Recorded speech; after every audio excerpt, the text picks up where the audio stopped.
Dr. Peter Kreeft is a professor of philosophy at Boston College and a well-known author and speaker.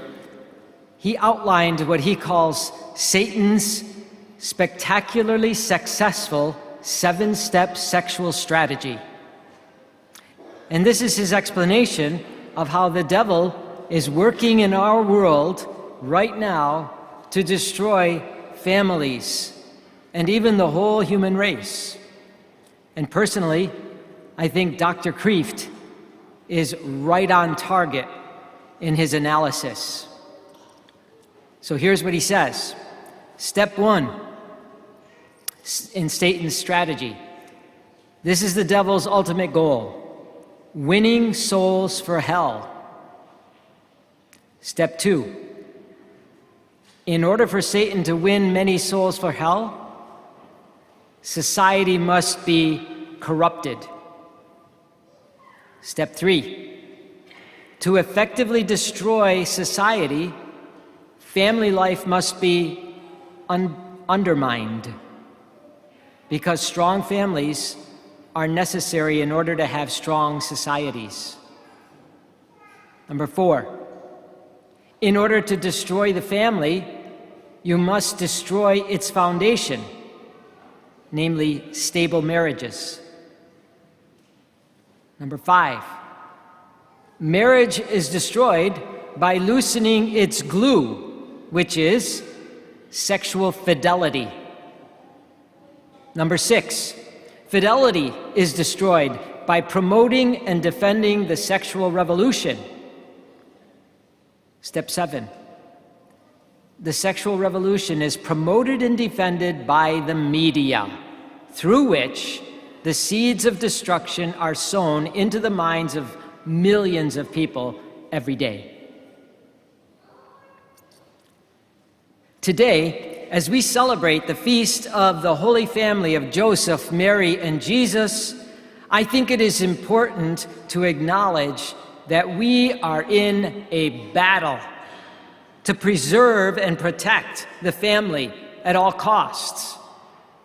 It is not a coincidence that Jesus chose to come to our world as a vulnerable infant into a family. He made himself dependent upon a mother and a father, the basic building block of a family. And in doing so, Jesus made the family holy. He made it a sacred unit. And so this is why the devil is always looking for ways to destroy, or at least undermine, this most basic and integral unit of society. The Catechism of the Catholic Church says this: the intimate community of life and love, which constitutes the married state, has been established by the Creator and endowed by Him with its own proper laws. God Himself is the author of marriage. And then further on, the Catechism continues, by its very nature, it is ordered to the good of the couple as well as to the generation and education of children. So the point is that the fundamental building block of society is the family. Society is constructed out of families. So as a man and a woman commit themselves to each other, not just because they love, but because that particular relationship makes more human beings. And those human beings thrive when those two human beings that made them stay together in a stable, loving home. In our culture, when there is so much confusion over what a family is, I want to stress our Catholic teaching, which is based solely on natural law and divine law. Every one of us is a part of a family. The primary reason for marriage is children and the mutual help of each other or in other words, helping get your spouse to heaven through your daily lives. St. John Paul II said that marriage and family is the school of love. So you don't graduate and become part of a family. You actually learn how to love by being a part of a family. So the world is a dangerous place for families, since the threats to what families stand for are numerous and varied, as Dr. Kreeft itemized in his 7 steps. And one of those threats to the sanctity of marriage is the blessing of same-sex unions. Now, as a pastor, I feel that it is important for me to address the recent document that came from the Vatican entitled Fiducia Supplicans.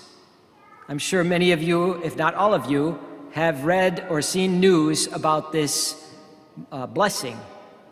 That Latin word, Fiducia Supplicans, means to make a humble petition of trust. Well, this document is a guideline for blessing couples in irregular marriages, like those divorced and remarried outside of the church, and couples in same-sex unions. And what is most important is that the document clearly states that no liturgical blessing is permissible for heterosexual couples in irregular marriages, nor to homosexual couples, whether civilly married to one another or not. I would like to repeat that. It clearly states that no liturgical blessing is permissible for heterosexual couples in irregular marriages, nor to homosexual couples, whether civilly married to one another or not. So a liturgical or ritual blessing would wrongly be understood to convey acceptance of a relationship which falls outside the boundaries of what the Catholic Church, based on Jesus' teaching and a right understanding of human nature, believes and teaches about marriage. The document states, when a blessing is invoked on certain human relationships by a special liturgical rite, it is necessary that what is blessed corresponds with God's designs written in creation and fully revealed by Christ the Lord. For this reason, since the Church has always considered only those sexual relations that are lived out within marriage to be morally licit, the Church does not have the power to confer its liturgical blessing when that would somehow offer a form of moral legitimacy to a union that presumes to be a marriage or to an extramarital sexual practice. So basically, let me explain what this is saying in more, if you want to say, common terms. At the end of Mass, when I'm standing out in the back and Deacon is back there and we're all standing there, it is not uncommon for people to come out to us and say something like, "Father, would you please give me a blessing for the job interview that I am going on tomorrow?" Or, "Father, would you please give me a blessing because I have this big exam that I have to take and I would really like God's blessing?" And my response, "Of course I would give you a blessing for this." And I do, and Deacon does as well. But the blessing is for an individual and the particular situation that they are in. It is not a blessing of a couple and the sanctioning of the illicit or immoral situation that that couple might be in. It is a blessing asking God to help them turn away from their sinful situation and be faithful to God in their lifestyle. That's the blessing that perhaps a couple in an irregular situation could ask for. In any event, as you can imagine, as I'm sure many of you are aware, this document has caused a great deal of confusion, and the media portrays this as the church blessing or affirming these irregular marriages or unions. This is the bigger problem in my mind, because some may interpret this as a change in the church's teaching, but it is not.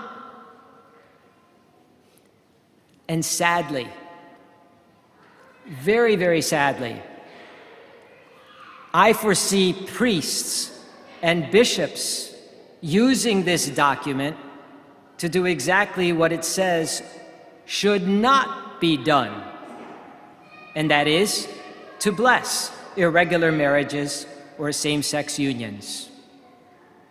But the church cannot bless that which is not permitted or that which deviates from the basic understanding of the most integral unit of society, namely the family, grounded in the union of one man and one woman in an indissoluble bond. So, I think we can see how Dr. Kreeft was right in that the devil is working in our world right now to destroy families and even the whole human race by undermining the most basic unit of husband and wife. So the remedy: stay close, stay oh so close to the hearts of Jesus, Mary, and Joseph, and follow the example of the Holy Family. And keep your souls clean through confession and receiving the Eucharist frequently, so as to be armed against the attacks of the devil, who is always lurking to destroy our families by captivating each of us, one soul at a time.